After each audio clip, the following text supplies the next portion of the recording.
Importante mission onusienne déployée au Mali depuis quelques années. Et nous sommes au seuil d'une nouvelle année qui sera décisive de tout point de vue. Donc c'est normal, il vient très souvent au Mali, il est toujours le bienvenu. Et voilà, il est bienvenu en ce début d'année 2020 pour qu'on fasse ensemble le point sur les avancées, sur ce qui est à corriger et comment aller de l'avant. Il se doute que cette année se présente, je touche du bois, sous de bons auspices, de bonnes augures.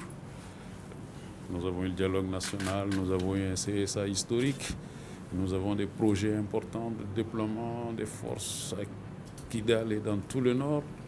Le processus de stabilisation du pays est en cours malgré les difficultés, avec le soutien ô combien important des Nations Unies et de la MINUSMA en particulier. Donc c'est avec beaucoup de plaisir que nous accueillons M. Lacroix.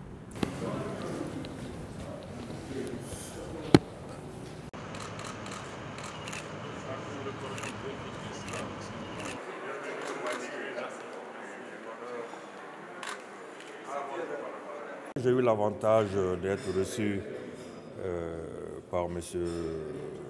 Jean-Pierre Lacroix, secrétaire général adjoint des Nations Unies en charge de la paix, pour esquisser avec lui les voies du renforcement de la coopération et du partenariat entre la MINUSMA et le secrétariat permanent du cadre politique de gestion de la crise au centre du Mali, dans une dimension de complémentarité et de cohésion.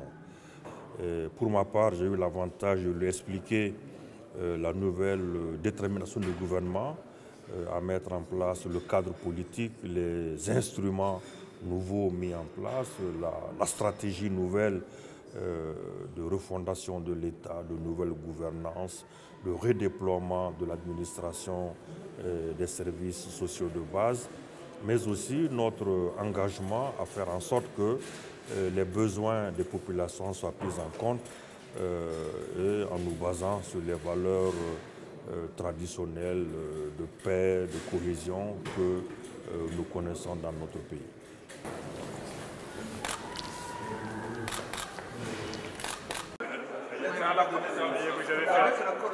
Aujourd'hui, nous sortons d'un CSA de haut niveau qui a recommandé vivement l'accélération du déploiement des premiers embryons de l'armée reconstituée, c'est-à-dire les éléments du MOC, les différents bataillons du MOC. Nous avons expliqué l'importance d'avoir un calendrier, pas seulement pour Kidal. Bien sûr, on est d'accord qu'on commence le déploiement du bataillon, par le bataillon de Kidal, mais aussi il faut avoir un calendrier du déploiement des autres bataillons, notamment celui de Tombouctou, de Gao et la compagnie de Menaka. Nous avons aussi des préoccupations liées aux élections dont le collège électoral vient d'être convoqué par le Conseil des ministres, et il est important pour nous d'avoir une idée d'un calendrier sur la suite réservée au découpage, mais aussi la participation des régions déjà créées, notamment la région de Taoudeni, de Menaka et les cercles d'Achibro et d'El Mostara. Et nous avons une oreille attentive. Le Conseil de sécurité et les membres des Nations Unies qui étaient là ont pris l'engagement de continuer les échanges avec le gouvernement pour trouver une réponse à ces préoccupations. Je parle jeudi soir de l'indépendance de Mali. Nous avons marqué notre disponibilité pour aller dans la recherche de la paix, mais à condition bien sûr que nous soyons suffisamment informés, que nous soyons suffisamment sollicités. Et les conditions sécuritaires se sont aggravées depuis leur dernière visite. Et je crois que ça, ils en conviendront. Donc au-delà des déclarations qui font croire que les choses avancent, je crois qu'en réalité, les choses n'avancent pas. Et il est bon de revoir tout ça à l'aune vraiment d'une bonne réflexion, d'une bonne stratégie partagée pour avoir les solutions que nous attendons, en tout cas les réponses que nous attendons aux difficultés actuelles.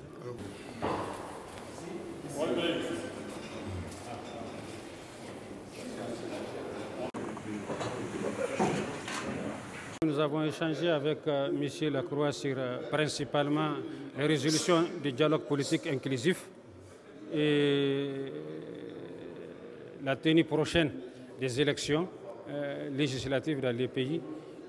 Ceci tout en parlant des aspects sécuritaires, de l'insécurité que vit le pays. C'est principalement de ça que nous avons parlé.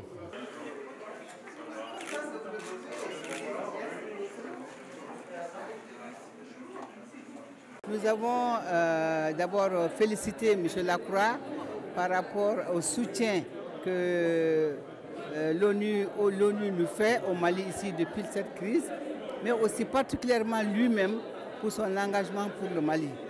Nous sommes venus lui rendre compte de l'atelier, des résultats de notre atelier, c'est-à-dire les différentes recommandations que nous avons eues et surtout l'engagement que nous voulons que l'ONU prenne pour concrétiser toutes ces recommandations.